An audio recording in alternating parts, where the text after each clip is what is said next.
All right, well, welcome back to the Herbalist Hour. Today, I'm very excited to have on Abby Artemisia. Welcome to the show, Abby. Thank you. I'm so happy to be here, Mason.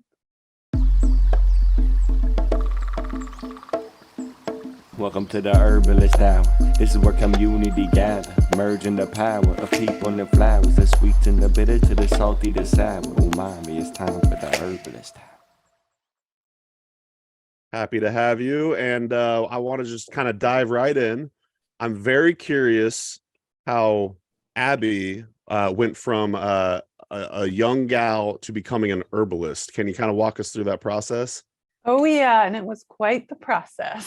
So I think this is like such a great question, too, because beginning herbalists, I think, really need to hear this stuff. So because nobody's journey is the same. And I just surveyed my students about this, and it's so interesting to hear where people come from. So I always tell people that I was lucky or blessed enough to be able to be an outdoor kid.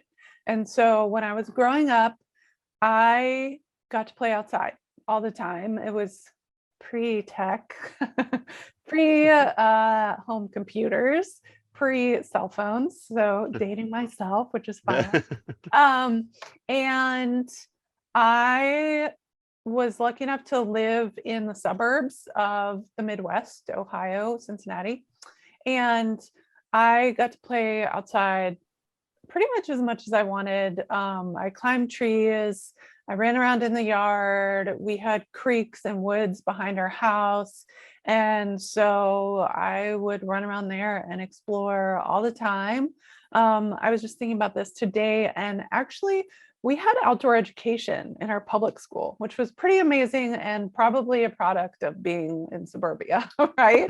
But I will always remember that situation. It was funny. It was like a kind of like a Harry Potter type situation. It was like this tiny little space that the teacher had under the stairs. And she had like all these cool taxidermied animals in there and was just a super amazing person. And I was really drawn to that. And I got to go to a camp my dad had gone to, which was outside, and we did riflery and archery and swimming and all of the things, and just got to be outside a bunch. So I think all of those things led me into it. So I always recommend for parents, please push your children outside as much as possible. And after that, when I turned 18, around that time, I started working in health food stores. So I learned that way. I started going to college in environmental science. And then I know you have spent some time in Oregon. I went to Oregon State for a little while for forestry. Oh, wow. And did that. I could never like really find a program I liked, though. I actually went to 5 colleges because I couldn't find the right program. It was like forestry was split between natural resources folks and logging, and neither of those were what I wanted to do. And I moved around a lot. I was in Northern California for a little while, and Kentucky, and then back to Ohio.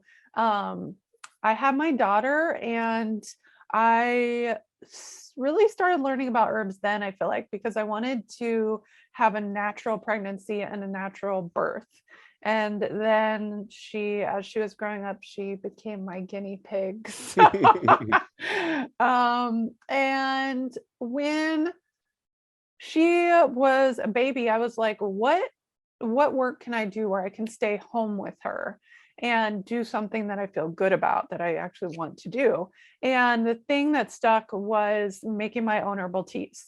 And so I started my own herbal tea business way back in 2005. And I was doing farmers markets, And I met an herbalist there who says that I begged her to teach. And that was Leslie Williams, who is an amazing elder herbalist who definitely not enough people know about. She is now in Atlanta, but at that time we were both in Cincinnati.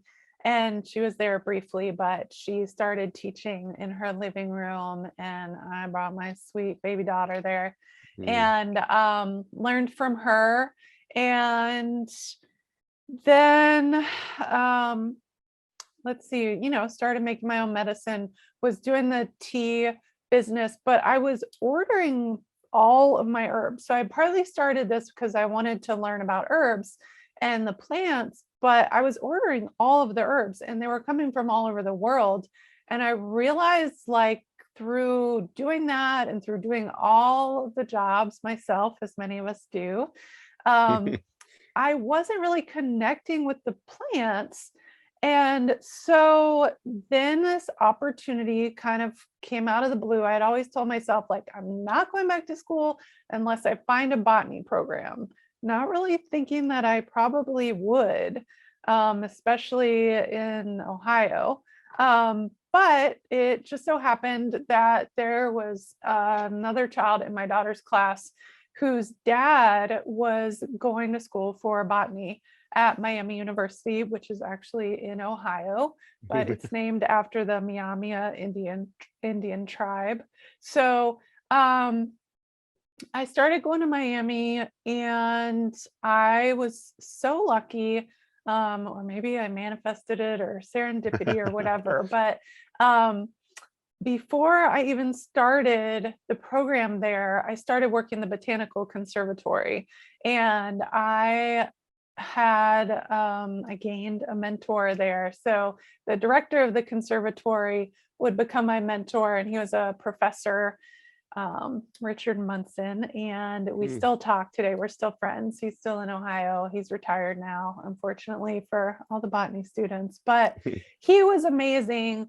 And the first class I took was field botany. And I always say, if I had taken Botany 101, I potentially would have dropped out again. So field botany was my very favorite. And he was an amazing teacher, and he was more of a naturalist. And so he would, like, pick up snakes in the middle of class and show them to us, and point out birds, and throw horned coral fossils in his backpack all the time. And so it was an amazing education. And I was actually just watching your interview today with Abra, and listening to her saying that she went to school and paid all this money, and it wasn't like she really got much of an education out of it. I'm, like, kind of torn on that whole thing, because I feel like I got an awesome, like, just the fact that I got that mentor was huge, but I got a good foundation in botany, like the academic part of botany, which helps me today. But honestly, like, beyond that, the most helpful thing really has just been having the diploma, so I can, like, tell people at conferences I have a degree in botany, and then they're like, oh, cool, we want you to come teach. But then you get a whole ton of debt, and, like, what do you have to show for it?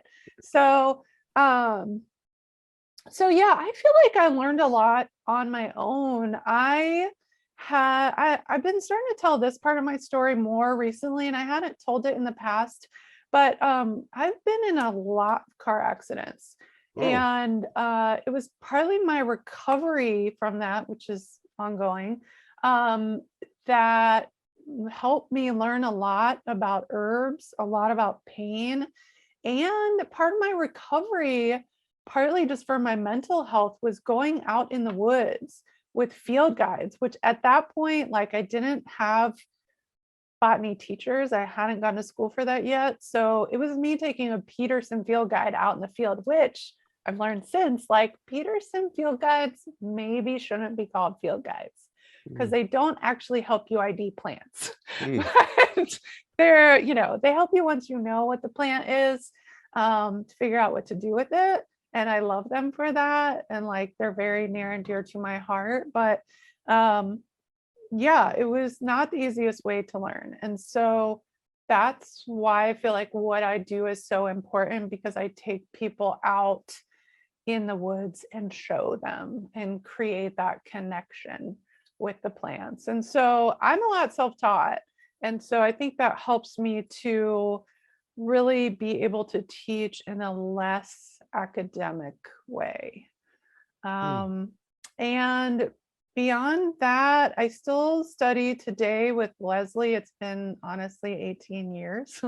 Wow. And I also, like, we can talk about it more, but I created, well, actually, like when I first was at Miami, I had to do a project and I connected with the Shawnee in that area, the Shawnee tribe, and I started studying plants with them. And everywhere I've gone since, I have somehow managed to connect with various native folks and ended up living actually in a very rural part of Oregon, about an hour east of Eugene, or south, I guess, of Eugene. And So like the Roseburg area? yeah, exactly. So Yoncalla, if you know where that is. Yeah. And lived with a native family and learned a lot from them. And then few years ago, right before the pandemic started, like literally a month before the pandemic started, I met someone who's now a dear friend who is Cherokee. And that is kind of part of how the Wander School became a nonprofit. And I've been learning with the tribe ever since and working with them. So I have learned an awful lot from them. And of course, just going to herb conferences as well. I learned so much from other herbalists, which I was thinking about it. I think that's how we met. I think we met like in person 2017 at the AHG conference in Oregon. Yeah, that's coming back to me now. Yeah, I was like, I had to have met Abby at one point or another. I would have assumed was that like a Asheville or North Carolina event, but have you been to Wild Herb Weekend? Yes, I teach at Wild Herb Weekend. This will be my third year, I think, teaching there. I love that event so much. I love the location and everything about it. Your story is so cool, and you know what? You foreshadowed a ton of the points that I want to cover. So, great job! It's almost as if you're an herbal podcaster yourself. Oh my gosh, it is, isn't it? I've done this before. So I read on your bio that you have a vision board on your wall, and it says "Turn your passion into a career." That's the plan. You heard it on a TED Talk on this theme, and the speaker was talking about getting to the point where you just can't not do it anymore, in quotations mark. That's how you felt, and you believe that we all have a calling and a gift. By not taking advantage of our gift, we wouldn't be honoring it. I was just curious if you could kind of speak more to that and maybe inspire some of the listeners to follow their heart. Yeah.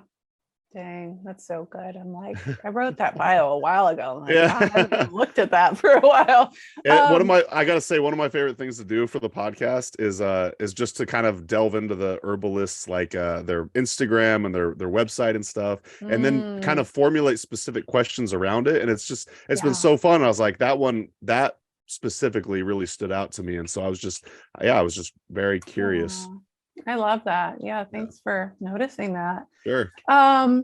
So yeah, honestly, part of it that I have realized very, very recently is I'm neurodivergent, and I have like some kind of ADD, ADHD kind of thing. And I just thought like everybody was this way. And no, people aren't. But like, I can't work a regular job. Like I am not able to work a regular job. I cannot pay attention. I cannot do the same thing day after day. I can't sit at a desk. And also with my pain, honestly, like, okay, so I have my voicemail is like hey, this is Abby and I am out frolicking in the forest. And so whenever anybody calls me and leaves a message, they're like, oh, that's so cool. And then they think that all I do is frolic in the forest, which like, you know, Yeah, you do yeah, this work. yeah. It's like way too much. I'm sitting right here behind the Right. computer, but Yeah, I it's can only ironic. do, yeah, it is really ironic, right? Yeah. As herbalists, what do we Yeah. do most? Sit behind a computer. But I can't do that all the time. And with my back pain, it's really hard for me to do that too much. So I get very claustrophobic, like if, and just like restless. I can't sit still very long and I can't be inside very long. Like I start like putting on my cranky pants. So I have to be outside. And so honestly, the times I'm outside the most are when I'm teaching. And I am so grateful to have this gift of being a teacher.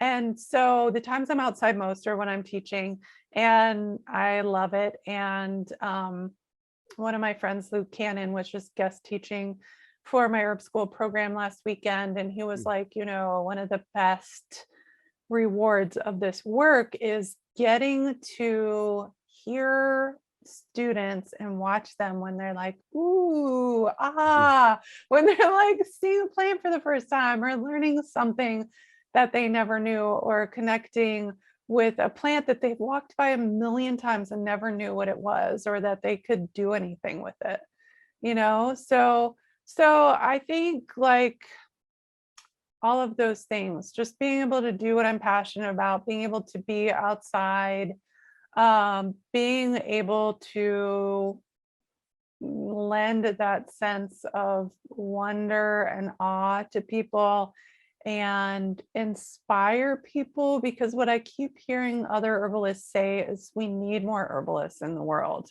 And it's so freaking true, right? Like everybody says, now more than ever. So we need more herbalists in the world. And like, I don't want to, you know, it's not all freaking lollipops and unicorns, right? Like healthy fruit flavored natural lollipops. It's freaking hard work. And like, I'm still working on making a living at this.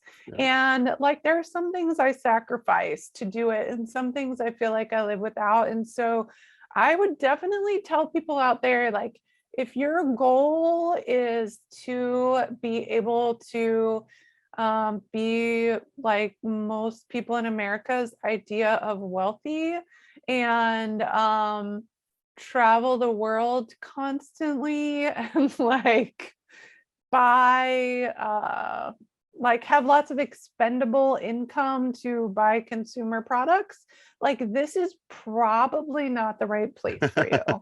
I just want to be real honest about that.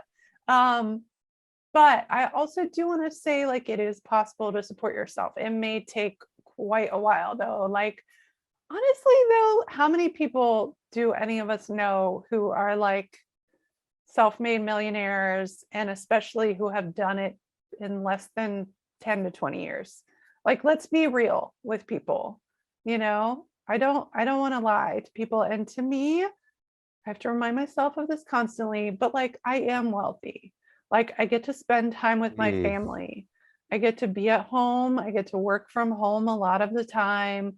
I get to be outside in the woods a lot of the time. I get to work with plants. I get to help myself and my family and my community with herbs. And like, it's super fulfilling. I don't hate my job. Like, I'm exhausted a lot of the time, but it's fulfilling, and I get to do this work. And so hopefully that answered your question. Absolutely. Yeah, I remember being back in Columbine School of Botanical Studies with Howie Brownstein here in Eugene, Oregon. And I've heard him say several times, like, well, while we're on a field trip, people like, Mason, this is my office. You know, we're in the old growth forest and stuff. And yeah, you're right. Like, I feel super wealthy too, in the sense that I get to do what I love. I get to hang out with really cool people, aka herbalists. Like, Mhm. and plus, it's fortunate. Maybe one of the sayings that I live by is, "He is richest whose needs are fewest." Wow. And I've always been kind of a frugal guy, and I really like the simple things in life. And I think you're right. I Mhm. think an herbalist is a really great career path if you're not necessarily needing that Gucci bag or whatever. Right, totally. Yep. And I would also make a recommendation to beginning herbalists, like maybe don't quit your day job right away. Like maybe Hmm. keep your day job, maybe go down in hours gradually if you're able to do that, Yeah. and build your following, build your income, and because it's a lot less stressful that way. I know this is your show, but I got to chime in there too. I always tell people that with Herb Rally, I set a 10-year goal before I quit my day job, which actually was coincidentally at an herb company, Mountain Rose Herbs. I worked there for 11 years, but like, the whole time in the back of my head, I'm like, I'm going to grow Herb Rally on the side, but I'm not going to like try to rush it. I'm going to spend 10 years doing this thing and Mhm. continuously try to work on it. And as you said, grow the following and whatnot. But Yeah. yeah, no, that's a great answer. And I'd like to kind of switch gears over to you talking about the Wander School. Um, Mhm. Generally speaking, like, what's the mission? And I'm also curious, why and when and how did you turn it into a nonprofit? Great question. So I started the Wonder School in 2015, soon after I moved to Appalachia. Well, some Eastern Ohio is Appalachia, but the mountainous south of Appalachia, Western North Carolina. And WANDER is actually an acronym Oh, for I didn't know that. Okay. for Wild Artemisia, which is my last name, but is also a plant genus. If folks don't know of this plant that's on my arm, there's Artemis. She's a moon goddess. And then also mugwort, which is in the Artemisia genus right there. So yeah, Wild Artemisia Nature Discovery, Empowerment, and Reconnection School. Awesome. So that is a huge part of my mission, is to help people connect and or reconnect, because most of us have some kind of connection, right, to nature already. Even if we don't have a daily connection, we have memories or something, right? That like tree in our front yard, or memories of something that happened when we were a kid or our grandparents, or something we walk by every day. But we need some reconnection. And then the empowerment part is really like empowering everyone with our own healthcare and making it accessible, the healthcare and the knowledge. So those things are huge for me. And so the pandemic started, right? I met my friend Tyson Sampson. He's on my podcast. Okay. And I met him 1 month before the pandemic started. Actually, most amazing situation. My friend Jeannie Dunn, you might know her. She's the owner of Red Moon Herbs here in the Asheville area. And she had a party for Imbolc, or Bridget's Day. And it was a fire cider making party. And I think that was still when like it was illegal to use the words I fire remember those cider, days. right? Yeah. So that was February of 2020. And I had wanted to meet Tyson for a long, like ever since I'd heard of him. And turned out somebody was like, hey, Tyson, he's right over there. And I was like, what? So he's sitting at this table of fire cider making ingredients. Such a great idea. Y'all, please do this. Like, just everybody brings an ingredient or two for fire cider, and then brings a jar.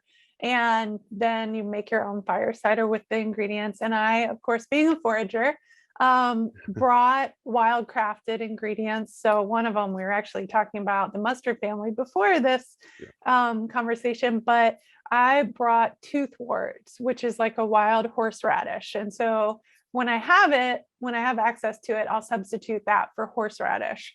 And so I'm sitting at the table and end up talking to him. And I was like, I'd love to talk to you more. I would love to have you on my podcast, Wander, Forage, and Wildcraft. And go subscribe. That's right. I had to figure out which order to put the letters in because it was almost WWF. And I was like, oh, wait, no, I can't do that. World Wrestling Federation. Right. So yeah, it was like, Tyson, I'd love to have you on my podcast. And he was like, okay, but you have to come out to Cherokee and visit first. And I was like, yes, I'd love to do that. So before I could get out there, the pandemic hit. And then I started seeing people on Facebook, especially my now friend, Linda Black Elk, posting, that folks from the Lakota and Dakota tribe up in the Dakotas needed herbs, like especially the elders who didn't want to leave their house because they didn't want to expose themselves to COVID, needed herbs to keep them healthy during the pandemic. And she and her husband were doing this amazing thing that they're still doing now, of putting together these bins full of native foods and also foods that elders like that aren't native, and herbs, and then hand delivering them within like a 250-mile radius. And so she was putting the word out about that and needing herbs for that. And then all these herbalists were putting the word out on Facebook like, hey, we want to donate herbs, but we don't know how to get them to where they're needed. And then Black Lives Matter happened, right? And the protests were happening and people were wanting herbs for the protests. And I was like, I know a lot of people. I know a lot of herbalists. I have a stupid big apothecary that just really needs to go somewhere. And so my idea was to connect all those people and things. And so the Wander School became a nonprofit to do that.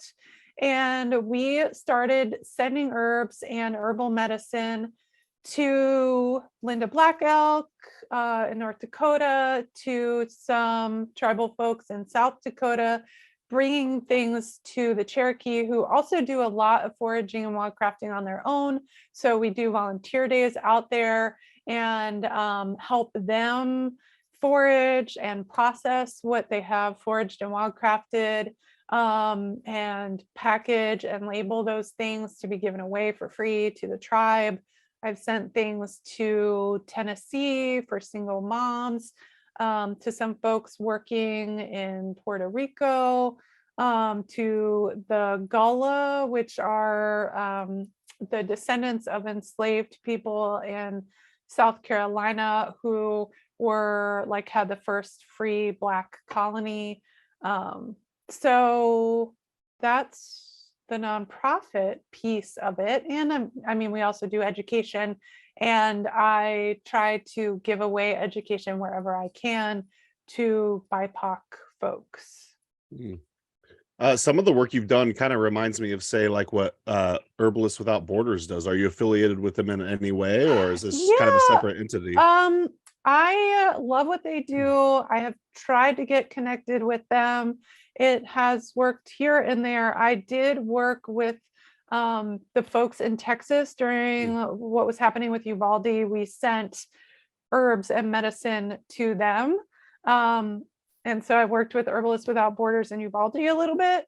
The chapter here in Asheville is kind of on and off. So I would love to get a hold of them more and work with them more, because honestly, number one, as herbalists, we need more community. It's surprising, even in a place like this, which is a hub for herbs, like how little community there seems to be. And like being an herbalist can be super lonely. Like you're either out in the woods or you're in front of your computer or you're reading a book, right? Yeah. And also, like, it's so tempting to reinvent the wheel, and it's like really not necessary. So band together with other people doing this stuff. But yes, I would love to work with Herbalists Without Borders more. I would also love to put the call out there. If there's anybody listening who thinks it's amazing what I'm doing, I am still learning how to run a nonprofit. So if you have a desire to help out and you would like to be on a board, very little requirements there. Or you're a grant writer and would like to help out with that, or you have money, then please let us know. Yeah. And where should they contact you at? You want to say your email or just your contact form in your website? Yeah, any of those, the wanderschool.com, wander with an A, and or just Abby, ABY, just Y after the B's, at thewanderschool.com. Any of those will work. Very good. All right. Well, let's talk about right relationship in herbalism and herbal reparations. Can you tell us more about some of the social justice work you've been up to? Yeah, for sure. So after the business became a nonprofit, I've been moving more and more into the social justice realm, because once you start working in Indigenous communities, it's really hard not to. I feel like once you see what is going on, and there's just so much, like, there is, I guess I don't want to downplay the humanity in Indigenous culture, because I really want to celebrate that. There is just so much. I get back so much more than I put in. I feel like it is incredible being in Indigenous culture, and it works so much different than like Western culture, American culture, that is not Indigenous. So like European-based American culture. So I'm really grateful for that. But there are also quite a few epidemics of things like diabetes, high blood pressure, heart disease. People die all the time in their 40s. Like, it is not, it's like the norm in Indigenous culture for a lot of people. And it's very sad. And once you're around that, at least for me, once I was around that for a while, I started realizing the causes of that. And the causes of that are oppression by white people. So yeah, so thinking about the history of herbalism, which I think definitely doesn't get talked about enough, a lot of the knowledge that we have in Western herbalism comes from Indigenous people and the descendants of enslaved people. And that knowledge has often been stolen.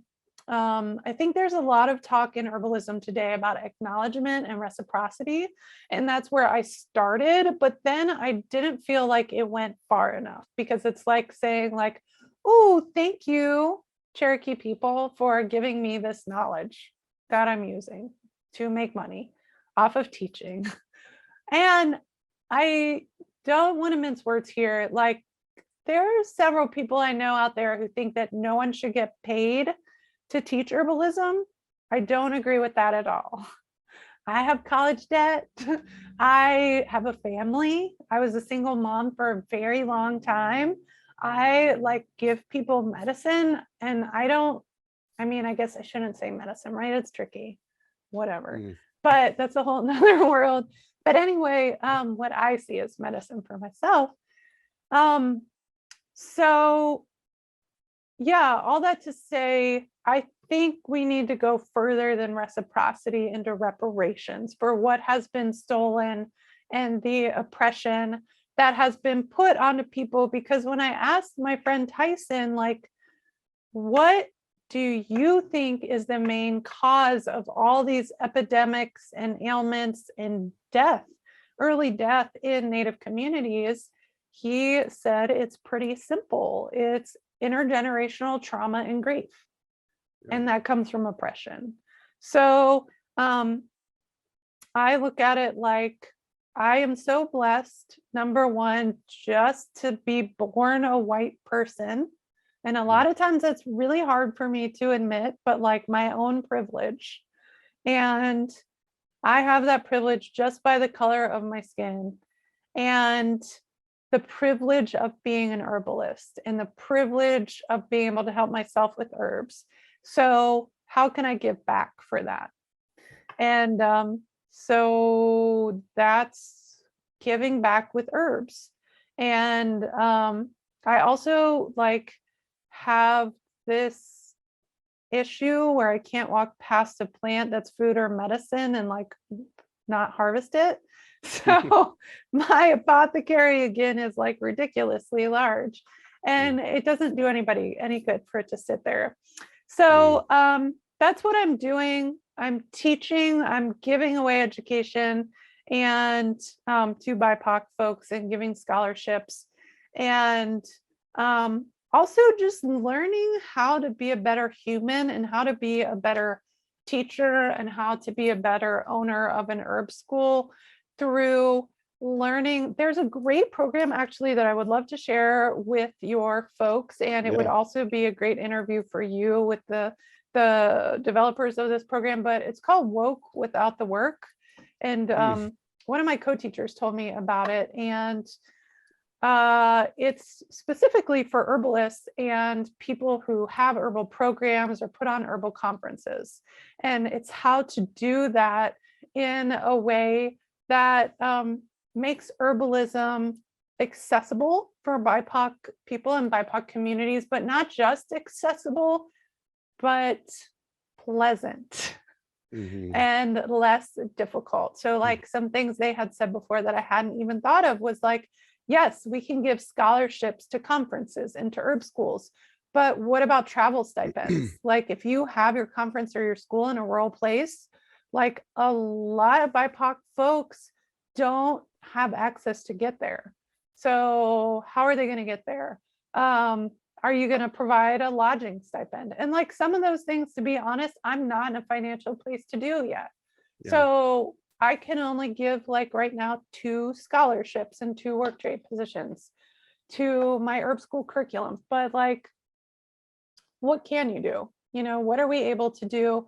And educating ourselves, and even just like, how can we speak in a way that doesn't put a BIPOC person on the spot in the middle of a class? You know, like I love to have like half of my co-teachers are BIPOC people. And so, and I have BIPOC scholarships, and I'm in a very, very white region. And so that means I have like 1 to 2 BIPOC folks per class. Like last year I was lucky enough to have 3, but it means like we talk about really hard things. And that means me not saying like singling out those people and saying, what do you think about this as a BIPOC person? You know, just being aware of those things, constantly doing the education, reading books like My Grandmother's Hands by Resmaa Menakem to talk about like how we deal with racism from a somatic place, like from our bodies. And reading books like White Fragility by Robin DiAngelo. And there's just like so much more coming out all the time. And reading books like African American Herbalism by Lucretia Van Dyke, who I just had the honor of meeting, and books by Native American herbalists, and just exposing ourselves to more of those things and putting them out into the world as resources for other herbalists.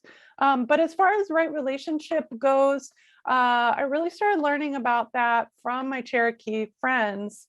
And so one, I got adopted by a Cherokee granny a few years ago, Amy Walker.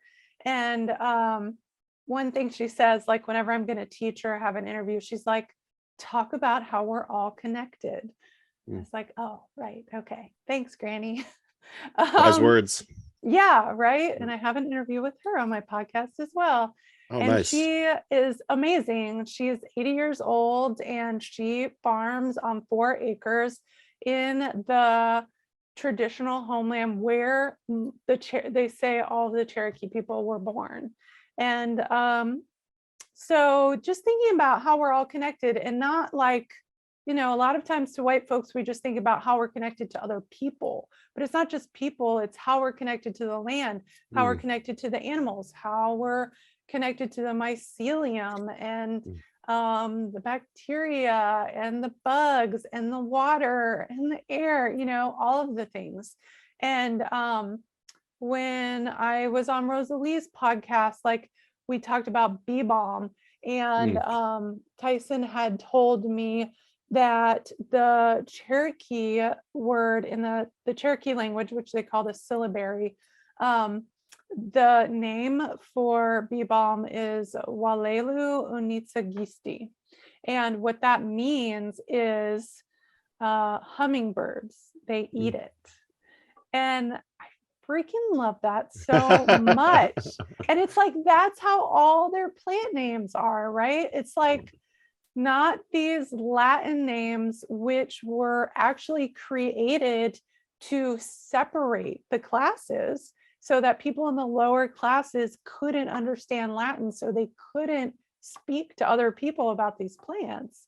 It's to make it accessible for everyone and to remind everyone how we are related to the plants, how the plants are related to the other beings, and how it's all connected.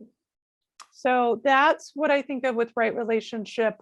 But also it's like, if I'm not acting in a good way toward the plants, or I'm not acting in a good way to the people, if I'm not giving back, you know, what kind of herbalist am I? So that's kind of how I try and live my life. Not kind of, that's how I try to live my life these days. Here. And I got to say, all you have to do is look at your website, and you can tell all the different work you're doing to you're living out what your heart is telling you to do. Would you like to suggest to, yeah, of course. Would you like to suggest to the listeners maybe some ideas on how we could, simple ideas on how maybe we could contribute and help? To what I'm doing in particular, or just to live in right relationship. For example, I'll say Sure. this. I remember when I started Herb Rally about 7 years ago. I started a scholarship fund because I wanted to help one person per year attend an herb school, an in-person apprenticeship. And guess what? I didn't make any money for like 3 years, and then I just kind of dropped the idea. And I was like, oh, one day I would like to contribute in this way. Like, I think it's so important for people to go to apprenticeships, in-person apprenticeships, and learn in the woods directly from a teacher. Not necessarily, I love online education and books, it's great, but like there's nothing beats like in-person apprenticeships. So I guess I'm saying this story because I'm trying to like maybe get some ideas from you on how besides that can we help with this. Yeah, I think that's a great question. So gosh, there's so many different ways. And I think if you do have an herbal program, if you teach classes, if you have an herb school, if you have conferences, any kind of education you offer, think about all the ways that you can make it accessible, whether that be scholarships, whether that be work trade options, whether it be organizing carpools, those types of things. Think about, if you're an herbal medicine maker, what can you give away? I got trained through what was Herbalista, what now is Floor and Forage out of Atlanta, and just last year. And so I'm going to start doing pop-up clinics in Cherokee and potentially also downtown Asheville. And so anybody who's a clinical herbalist, start thinking about that. How can you offer some free clinics for folks? How, like, doing simple things like wild tending, right?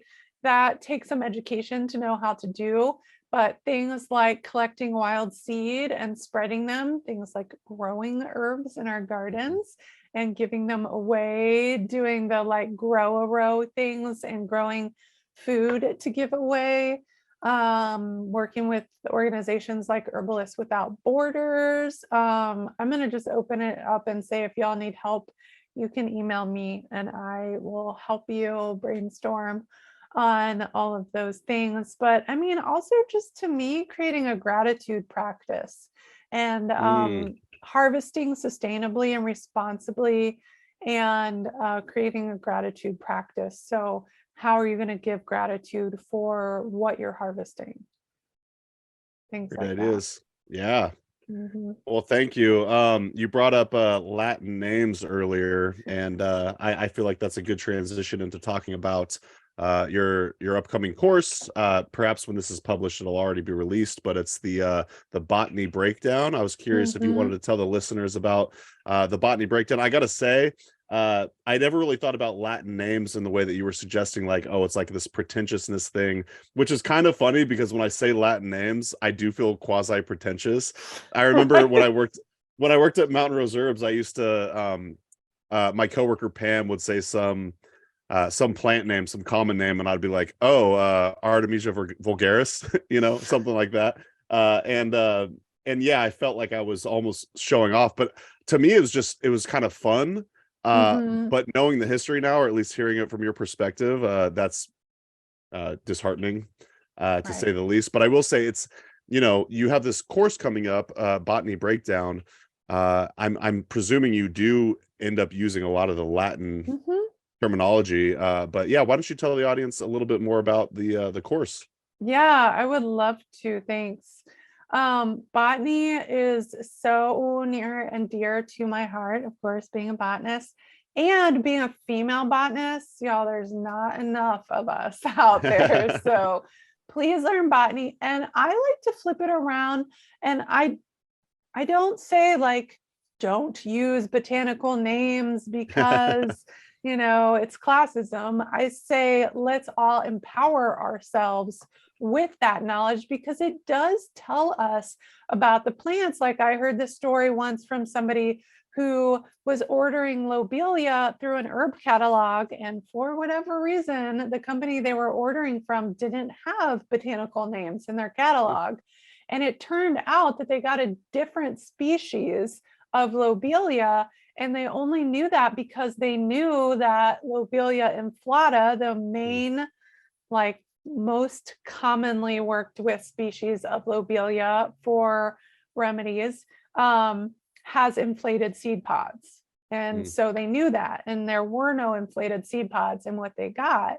And so they weren't sure what species it was. So I feel like it can really empower us. It can also like make it more accessible because we can talk to anyone anywhere in the world and know we're talking about the same plant and communicate that way.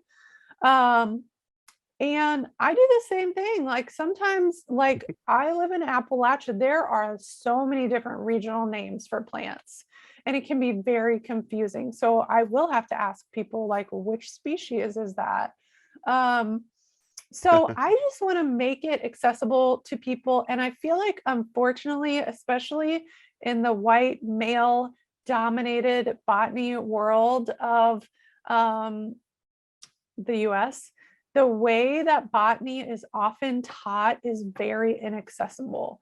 I've been to people's classes, and sometimes I don't think they even realize that they are not even saying the common or English name of a plant. And for someone who's very much a beginner to relate to a Latin name, which Latin names can sometimes be great because they can describe a part of the plant and tell us more about that plant, like inflata, right?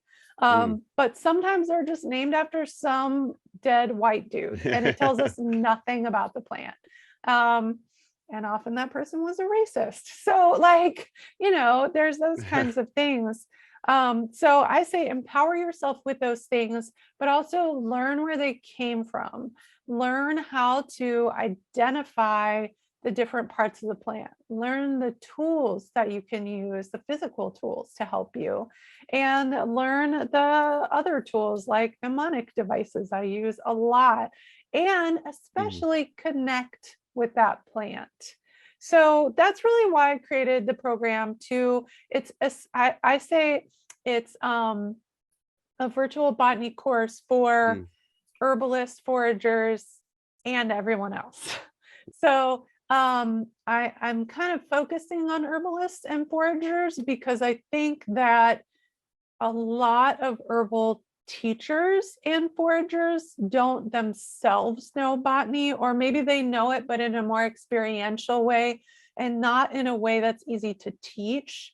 And a lot of times it's because it's intimidating because of those Latin names, right? So I want to make it easy. I want to make it accessible. I want to make it available virtually so that it's accessible to everyone. And I do talk about those Latin names and why they were created and how they make things inaccessible and how it's racist and classist. And I talk about land acknowledgement in there, which I think is super important.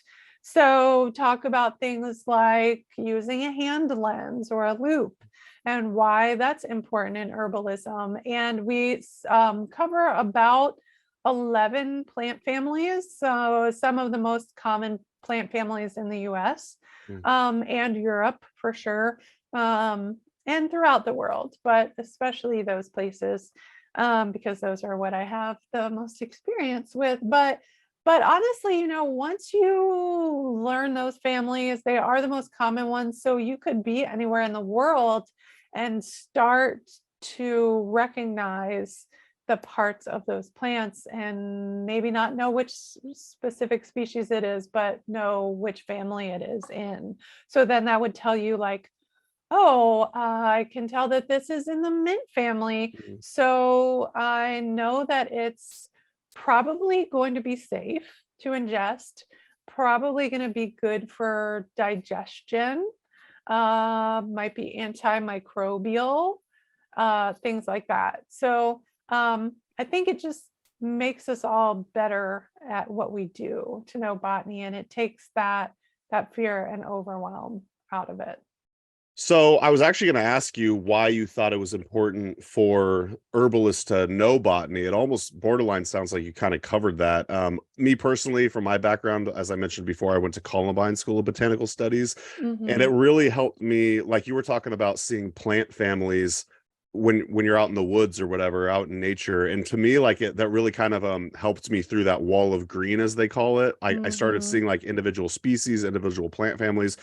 To me, it just helped me kind of feel more connected when I'm out in nature. I know a lot of herbalists don't necessarily emphasize botany, and for me, like it's hard for me to wrap my brain around that. But of course, there's lots of amazing herbalists out there that do great work despite that. So I was wondering if you wanted to kind of add layers to that as far as like why botany is important. Otherwise, we could kind of just move on to talking about your other school and its courses.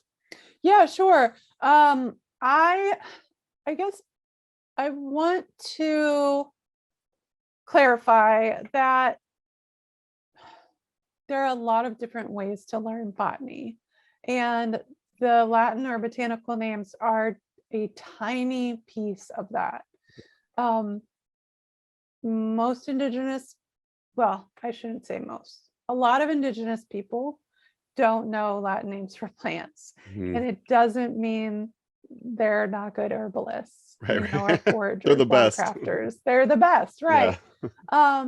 It just means there's a lot of different ways to learn botany, and they already know these things.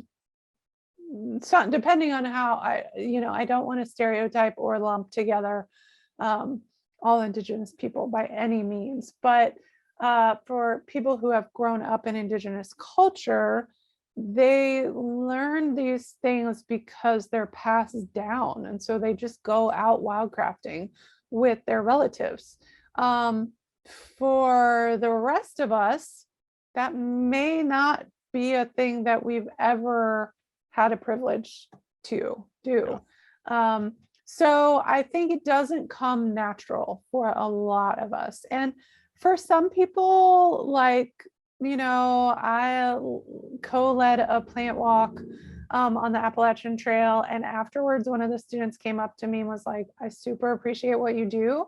And like a lot of the time when you talked, I felt like it was just like Charlie Brown's teacher talking, and like, and just like, and I was like, that's hard to hear, but also it's important for me to hear. And I think part of that was like the Latin names, it's like people, we all learn in different ways. And so I try to be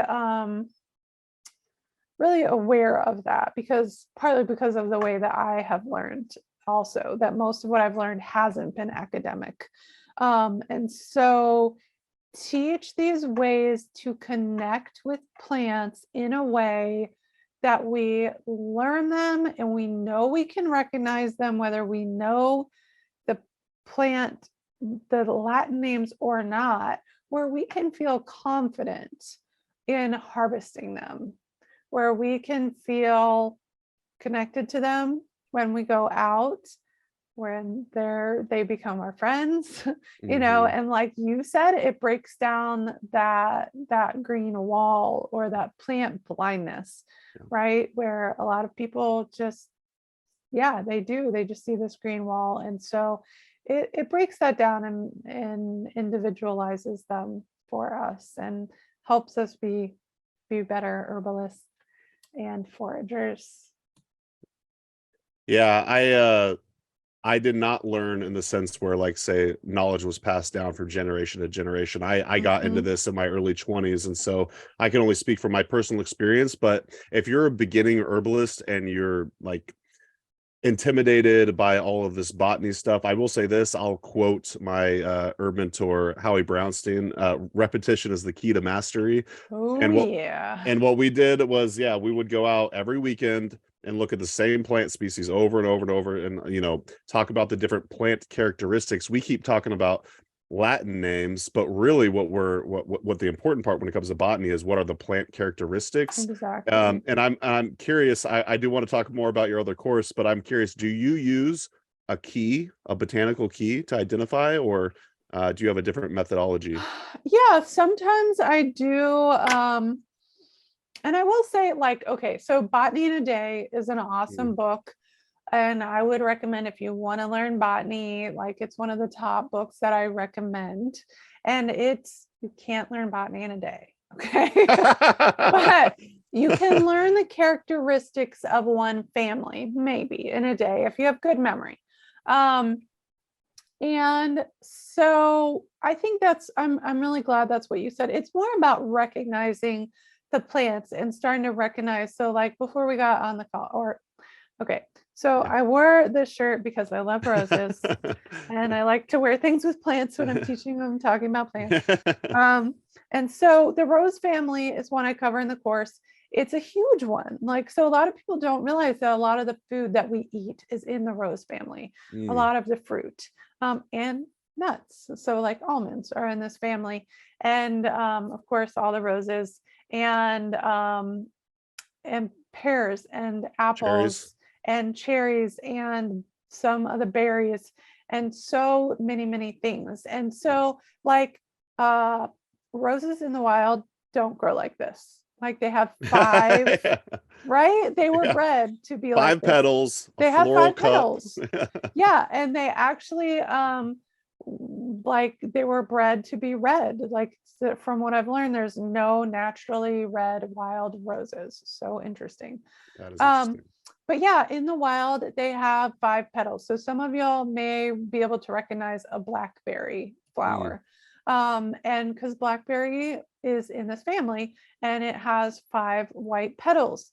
Multiflora rose is an invasive rose here in the US, but it has 5 petals like other native, I don't know if y'all can see this. This Carolina rose on my arm. That's badass. Yeah.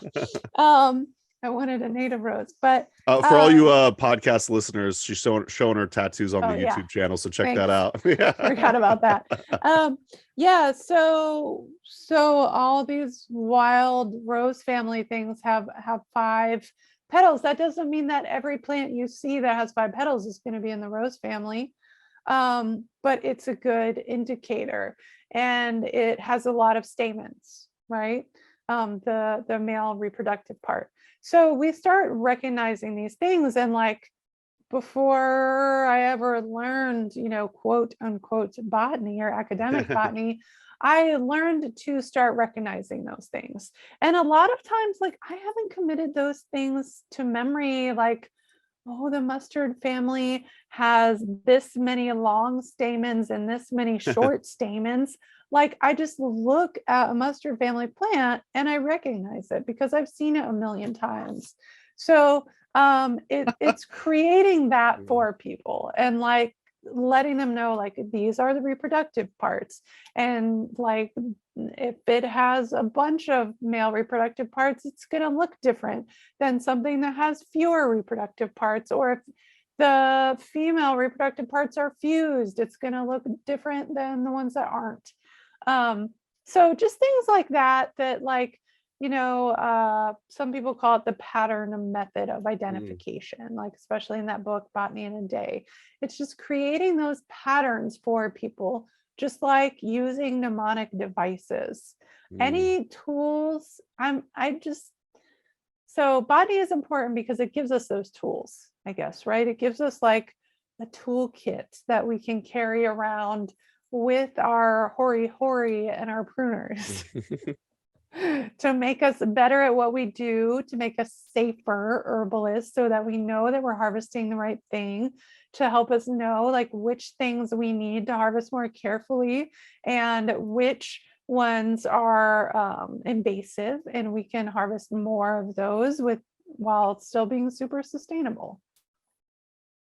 You were talking about like pattern recognition and stuff like that, and I had this analogy pop up in my head. When you can't really remember a password per se on your computer, but your fingers kind of get that pattern. Like, you don't know exactly what it is, but you know how it feels to like type it out with your fingers. So that kind of reminds me of that. Like, you could memorize, like square stems and opposite leaves, or you could kind of just like recognize these certain patterns in nature. Exactly. I don't know why I thought of that, but that's kind of a funny analogy. But I will say, I'm looking at your website right now, and you cover mint, mustard, rose, maple, oak, and beech, peas and beans, carrots, the grass family, aster and daisy, pine, and cypress. So that's quite a few different plant families. I like that you threw in some trees in there as well. Yes, definitely. There's not enough out there about tree medicine. It's like so amazing. There's so much good food and medicine in the trees, and it's not talked about enough at all. And so, yeah, it's super important. And I think once you have enough tools, you can put them together and do it better, and have more to choose from, right? More plants to choose from to put in your apothecary, and more to connect with around you. And 90 to 95% of my huge apothecary is wildcrafted by myself and my students. So that's awesome. It really is. Yeah. That's incredible. I would love to see it someday. So you are in Asheville, yeah? Right now, currently, so I'm in a weird situation, but I just moved from the place I was in about an hour from Asheville into my partner's house, while we've been home hunting for quite a while. And then immediately, as the way things go, found a house. So I'm kind of in a temporary place, but our new place is in Asheville, just outside of the city limits, but still Asheville address. And so that's why you can't see my apothecary behind me, because it's very sadly in storage right now. But luckily, I know the plants growing right outside. There you go.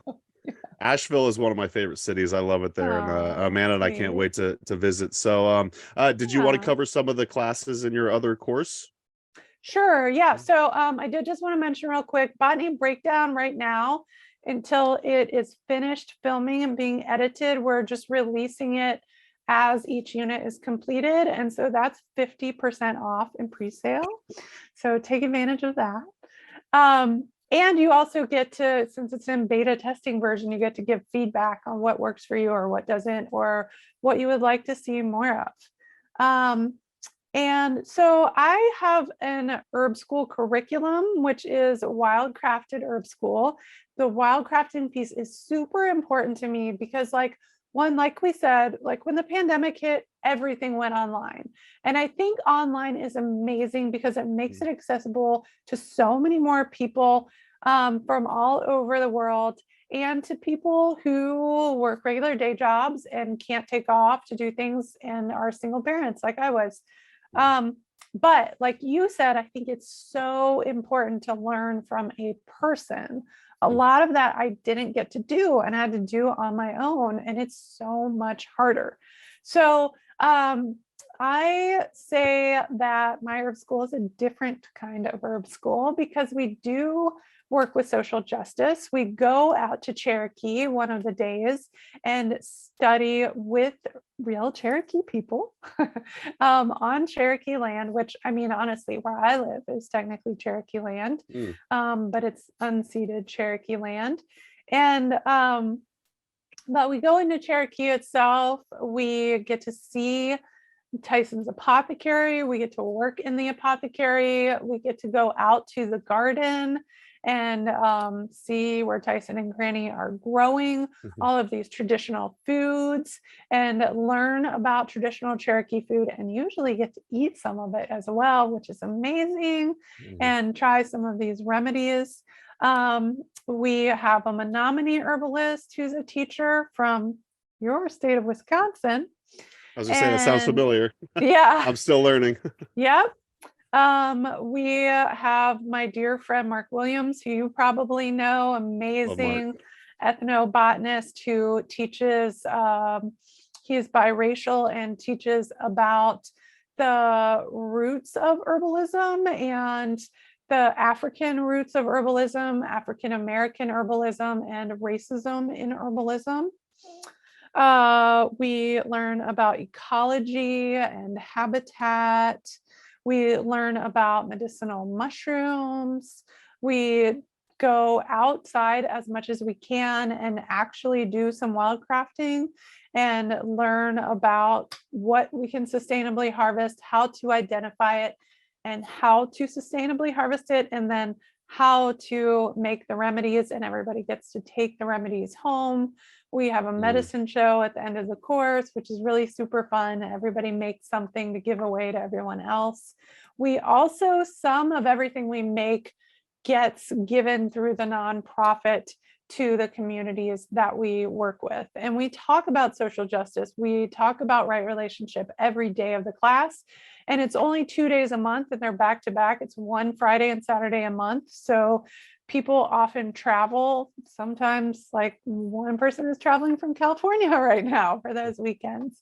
So yeah, I try and make it super accessible, and we have a lot of fun. One of the things I love about it most is the community that's created. People will often connect outside of class and work together to learn. So it's really, really fun. I guess I got 3 thoughts on that. The herbal gift giving at the end of the I almost said semester, at the end of the class. I love that idea, and I presume everyone in the class just wants to make like their best product and give it to their friends, and like, you know, it's like, I bet that's a really fun and magical time for the students. The other thing I wanted to say was shout out Mark Williams. I do love that guy, and I gotta have him on the podcast whenever I can. And last but not least, I want to say like kudos and thanks to you. You're doing like amazing work, and just listening to this past hour, I'm like super inspired, and I know the listeners are going to be too. So like, thanks for all the work you're doing, and we all play our little part in this herbal realm and in the world, and I think you're doing awesome work. So thank you for that. You're so welcome. Thank you. I really thank you for thanking me. I take that very seriously. Please do. Please do. I still have a few more questions if you're down to keep rolling. I did want to plug your book. As I said previously, I didn't actually know that you wrote a book. So if you want to tell the audience about, oh, there you go. Okay. The Herbal Handbook for Homesteaders. So do you want to like kind of give a brief synopsis of what that's all about? Sure. So this is actually was part of my apothecary. It was staged a little bit, but my dehydrator is right there in the corner. And those are my jars of herbs in the back. And this is a wild salad I made. And then this is infused vinegar with violet leaves, and probably dandelion, some other things. So it's the Herbal Handbook for Homesteaders, Farmed and Foraged Herbal Remedies and Recipes. So that's what it is. And I will say, I actually got asked to write this book by the publisher. So if I had it to do over again, they chose the title. I would not have gone with this title because one, and this is a great message for all of you folks out there who might want to write a book, don't niche yourself out. I would not have made it in that tiny little niche of homesteaders. I mean, homesteading is growing, but then unfortunately, I found out not that long ago that homesteading actually has very racist roots. So it's based on the Homesteading Act, which gave land away, and pretty much only white people, white settlers, benefited from it. So I would not do that again, but homesteading is super popular. So we can think of a different word for it. I also feel like, homesteading, it's like people get so serious about it. It's really freaking hard to like homestead and do anything else. So I feel like people end up beating themselves up because they can't do it successfully and survive, like bring in enough money to pay the bills. So there's that. But anyway, these are, we can give it our own name. We can just call it the Herbal Handbook, whatever. But there's beautiful pictures in here that a local photographer, Jack Sorokin, took. And it has lots of cool stuff in here. Like this is actually so that's lovely. really pretty. Oh yeah. Right. Oh my God. Yeah. That is my knife. Those are my pruners. And those are all things that I harvested. So it tells you things like how to sustainably harvest bark, and that I prefer to harvest twigs instead of bark whenever possible. That's cherry, by the way. Yeah. It does things like each prunus. That's right. Prunus with the pruners.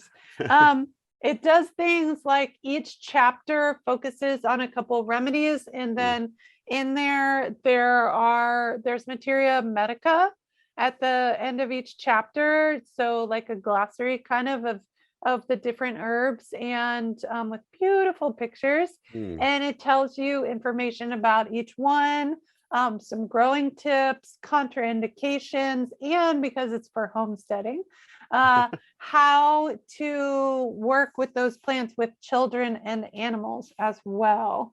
So pretty cool there. And maybe my favorite part, the last chapter here is all about eating herbal through the seasons. So making our food our medicine, right?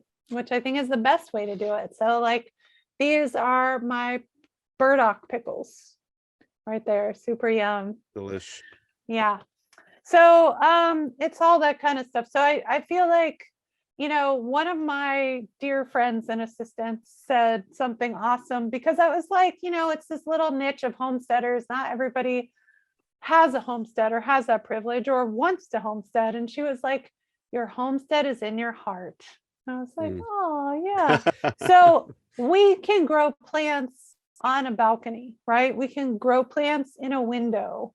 So in an apartment, anywhere there's a tiny little, like there's enough room for a pot.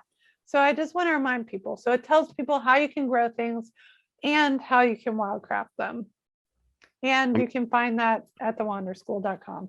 I was going to ask, so as far as like linking to the book, if we could avoid Amazon, so it is on your website then? Yes, it's on my website. I used to personally send it out, but that was a lot of work. So now I just send people to the publisher. You can get it there. It's also for sale at a lot of small bookstores and some bigger ones, but several bookstores around Asheville as well. Out of curiosity, who is the publisher? The publisher is Quarto, which is a division of Hachette Oh. Publishing. Nice. It's Yeah. a very beautiful book. For those that missed it, who are just listening to audio, check out the YouTube video or on I'll leave a link to it in the show notes as well. Thank you. Of course, yeah. So you said something earlier, like I said, a lot of the things you were going over in your intro is like, oh, I gotta like ask her about that. But I pre-wrote this question. This is actually an audience submitted question, and it's nice. yeah, what does the herbal industry need most right now besides more herbalists? And you said that earlier, like, oh, we need more herbalists, which, you know, I agree, but so the question is specifically, what do we need most right now besides more herbalists? Yeah. If you've got something. That's such a good question.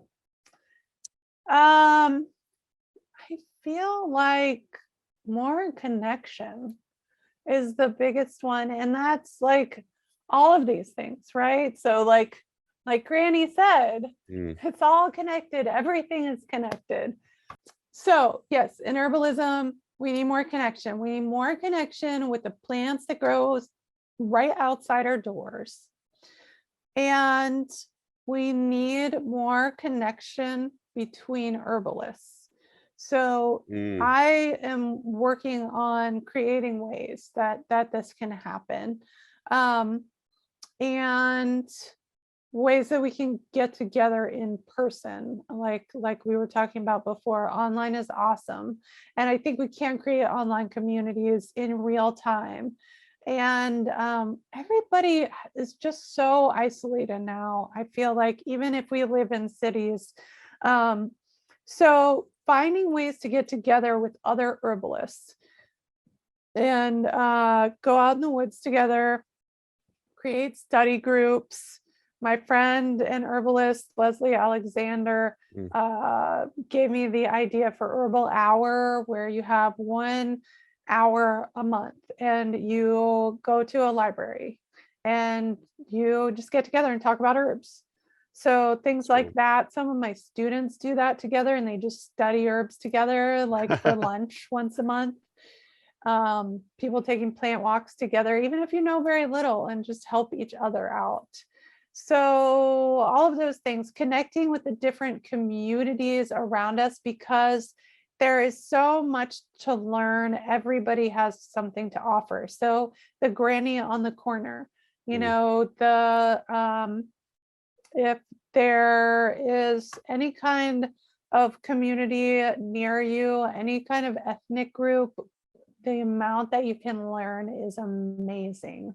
So, and also connecting with our own heritage, right? So everybody is so focused on native plants and just poo-pooing invasive plants and hating on them. But like a lot of those, if you're a white European descendant, like those plants are in your DNA. So how can you connect, you know, with the mugwort on my arm here? And my heritage is Ashkenazi and Jewish. And I'm currently reading the book Ashkenazi Herbalism, and I'm learning like all of these European plants that are closely related or already grow here, and some are looked at as invasive. So how can we connect with those things that our body already knows and ingest those and plant them in our gardens? Great answer. Yeah. My friend Logan Keister is Ashkenazi also, and he recommended that book. I haven't seen it yet, but maybe I'll leave a link to that as well. That's rad. Great answer. I was going to ask you what your spirit plant was, but I think I know what it might be. Right? Is it mugwort? I would say mugwort is definitely a big one on the list for sure. Yeah. Wormwood. Yeah, I do love mugwort. It's a moon herb, you know, it's silvery underneath. So it glows, kind of shimmers in the moonlight. It's great for dreaming. And I love that. I'll put it under my pillow. Sometimes when I find it, it spreads so easily in the, like all of the places here. So I don't have to plant it, although I did last year and it was awesome. And yeah, great dewormer, great bitter. I love bitters so much. So adding it to a bitters recipe with maybe some other more tasty herbs as Sure. well. So yeah, it is a wonderful one as well. Thank you. Well, I did want to plug your podcast again. That's Wander, Forage, and Wildcraft. And I did also want to say a shout out. That's actually where I learned about Derek Haynes, aka the crazy botanist or the chocolate botanist. Yeah. I know he's done both, but he's going to be on the Herbalist Hour in the future, which I'm super excited. But yeah, I've had quite a bit of communication with him over the years, and that's all because I heard the interview that you did with him on your podcast. So can you tell us more about the podcast? Do you release episodes? You still release episodes pretty frequently, yeah? Yeah, it's it's tough. I'm like so curious. That was one of the things I want to ask you, how you do it so frequently. With all the million other things that I do, it's very hard to do them regularly. But I'm trying to get more regular, like maybe monthly releases. And I've also I'm in the middle of 2 moves, so things are crazy. But yeah, I'm trying to do them monthly, or aspiring to do them monthly. And my next one is very close to coming out. Maybe by the time this airs, it'll be out, and that's with Linda Black Elk, which I'm super excited about. Nice. And so yeah, Wander, Forage, and Wildcraft. I interview wanderers, foragers, and wildcrafters from around the world, and try to make that a very diverse group of folks. And a lot of the folks give me recipes, so that is really fun. And then there's a blog article that goes along with it that has the recipe in the blog. And then I also have a Patreon site, so patreon.com/thewanderschool. And you can find that on the website, thewanderschool.com. And people support at as low as $10 a month. They support the making of the podcast. They support the nonprofit work we do, and they get bonus interviews from the podcast. So cool. It's really fun. Like Linda and I talked about fermentation, and that was super duper fun. And then she gave me a recipe for Korean style fermented, I think they were fermented dandelion greens.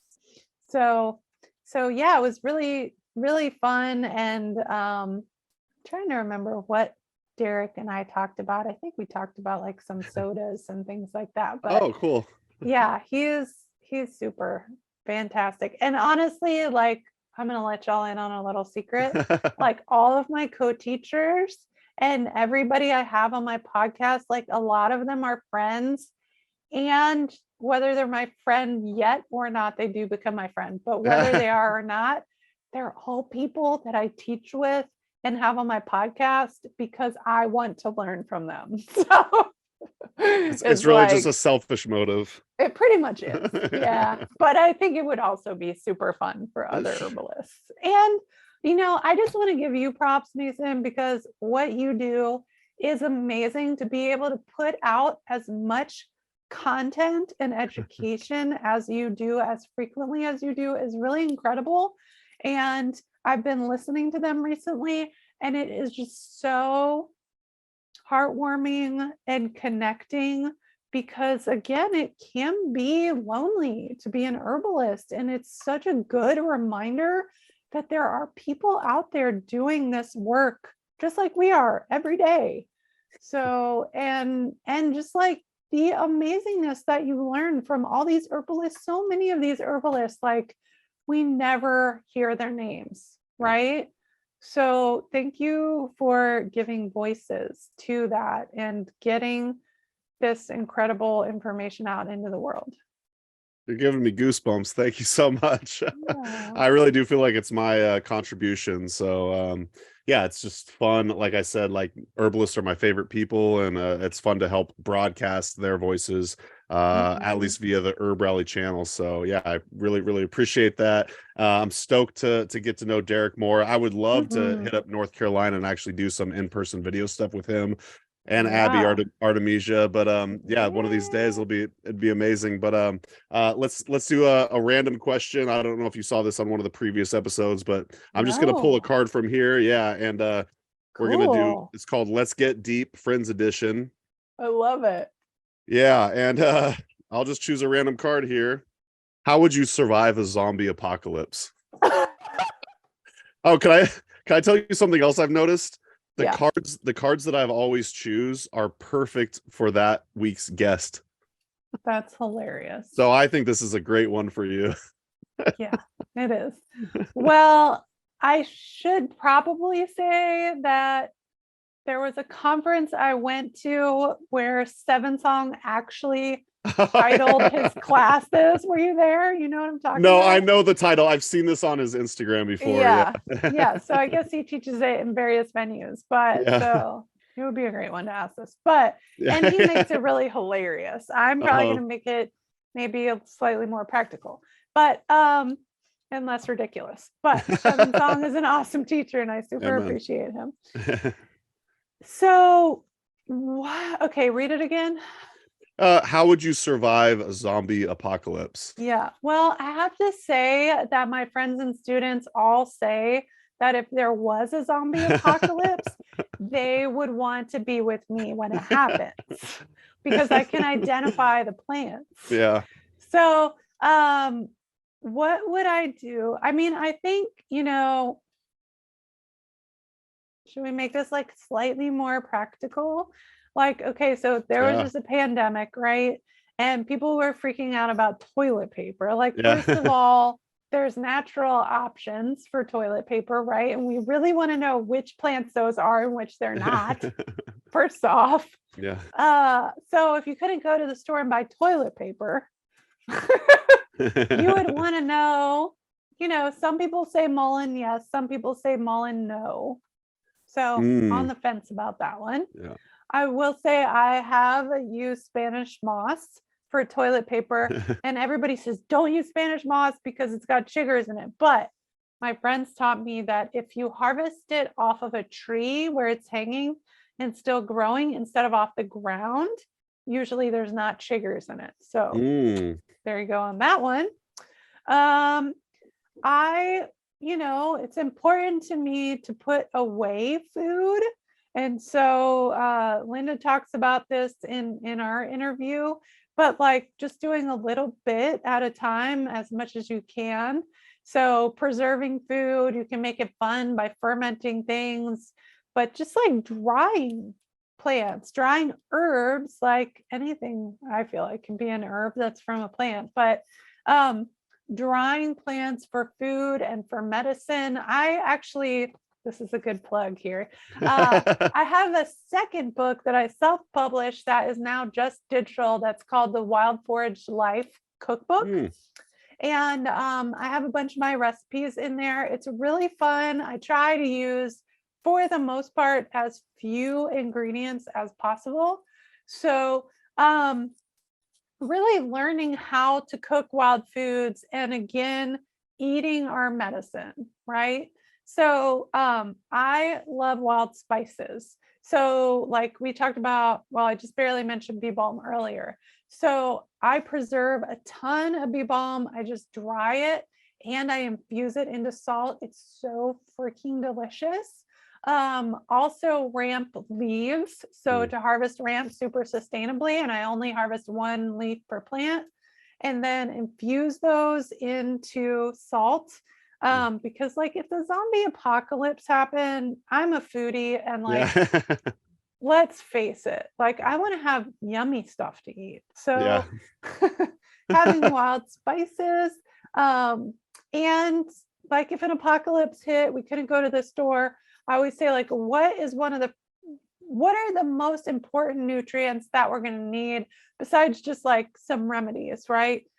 Things to keep our immune system healthy. We're going to really quickly need protein and fat. So some really good things for that would be mushrooms and nuts.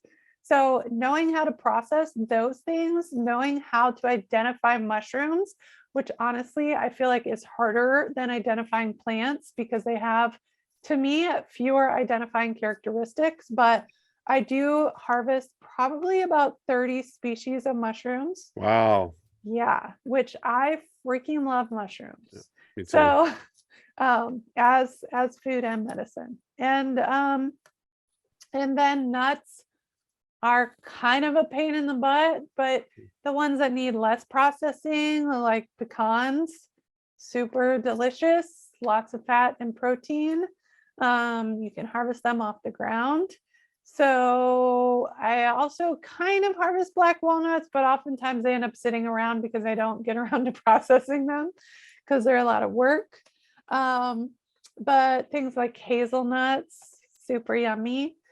And yeah, just drying as many herbs as I can for tea. I had a tea business, so I love tea and have a ridiculous tea cabinet.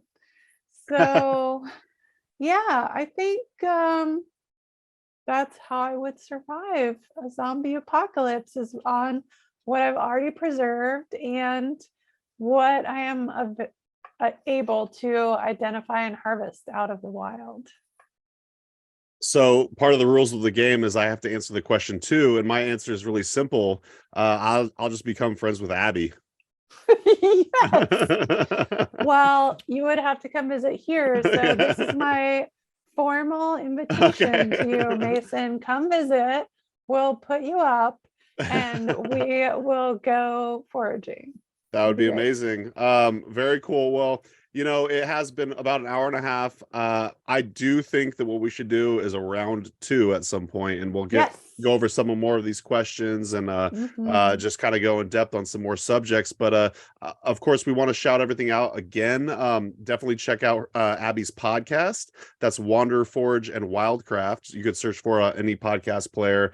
I use Podcast Addict, so not really what the norm is, but yeah, Apple Podcasts, Spotify, wherever you find podcasts, wherever you're listening to this, or on YouTube.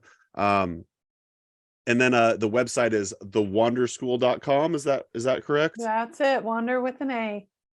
Wander. That's right. And that's an acronym, which now I know why you do it in all caps. Yeah, exactly. I was wondering what that was all about. All right. Very good. Well, any final thoughts or before we wrap up here? Oh, gosh, there's so much I could say, but I think I would just close with each one, teach one. The best way to learn and to reinforce your knowledge is to teach somebody else. I love that. There is this unfortunate thing in our culture about competition. And the thing that I love about herbalism is the connection and the community. So let's continue that. Let's empower everyone else with food and knowledge and healthcare. Perfect way to wrap up. Each one, teach one. I love that. Well, thanks so much, Abby, and thanks to you all for listening. We'll see you in the next episode of the Herbalist Hour. Take care. Hey everyone, this is Mason with Herb Rally. Thanks so much for watching today's video. If you liked it, please give it a thumbs up and also go ahead and subscribe. We come out with new herbal content each and every week. If you didn't know, Herb Rally also lists herbalism events. We list herbalism events chronologically. We list them also by state. So you could just go ahead and search by Oregon or Wisconsin or wherever you live. You can find out what herbalism events are happening in your neck of the woods. We also list herbalism events, virtual herbal events. So if you can't make it to an in-person conference or plant walk, we list lots of virtual events as well. To find out more, you could go to herbrally.com/events or herbrally.com/virtual. But if you can help it, I would highly recommend trying to go to an herbalism conference. Those are some of the best learning experiences I've ever had, and that's where you can find different herbal teachers, and then maybe you could perhaps take their apprenticeship. But yeah, just do what you can. Get out there and learn about the herbs, like yarrow, dandelion, corn, all the above, like all the medicinal herbs. And we'll see you out there. Hope to see you at an herb conference. All right, bye.